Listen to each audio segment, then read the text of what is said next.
So, for finding the best weapon in Splatoon 3, there are many guides for new players, but what if we ask Chat GPT, an AI that gets its information from various sources on the internet, and I don't know the exact details, but the information is about 2 years old.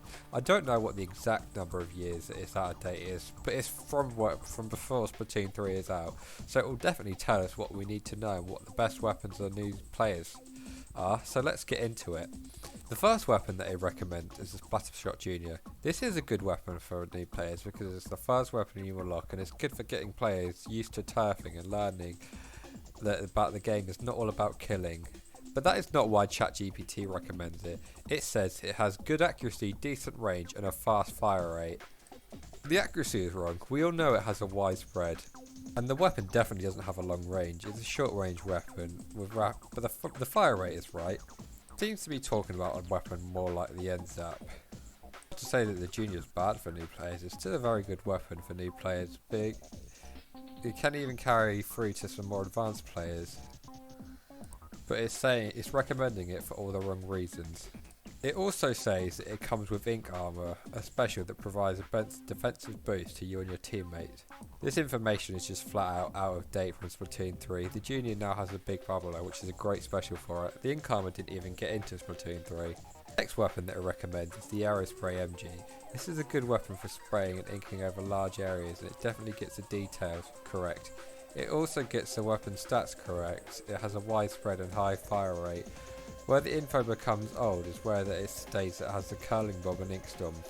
These days it has a fizzy bomb and reef slider or sprinkler and booyah bomb.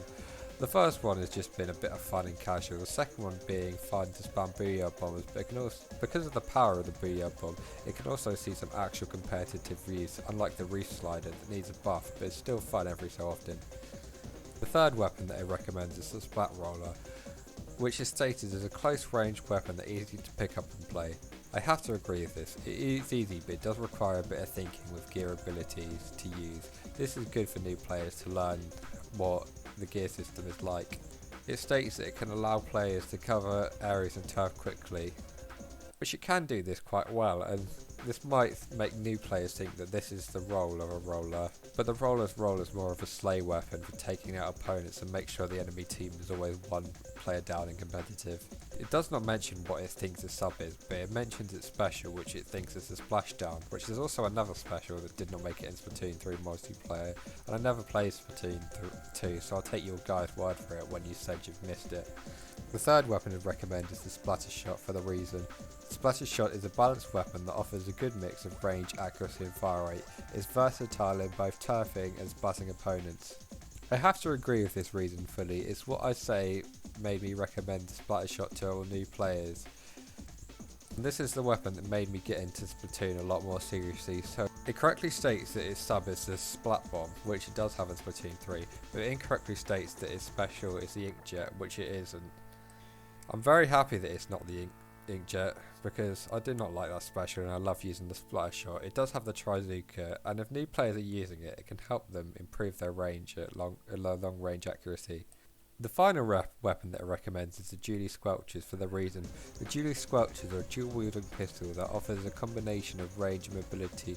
They have decent accuracy and good fire rate, making them effective at mid-range engagements. I do have to agree with this. When I first used the Dually Squelchers, I thought I was so powerful and it was a lot of fun. I got 17 kills in a turf war game with 0 deaths before I was even using motion controls, so they were definitely a lot of fun to use. They get the sub and special wrong, stating it has toxic missiles and tenter missiles, which that sub is wrong for even Splatoon 3. Now it has the Splat Bomb, which is fun for instantly splatting someone, and the Wave Breaker, which helps in close range combat or forcing backlines to move, working together in harmony. So, they're the weapons that ChatGPT recommends for new players in Splatoon 3. What do you think? Is this good information? And what weapons would you recommend for new players? Let me know. Until next time, see ya.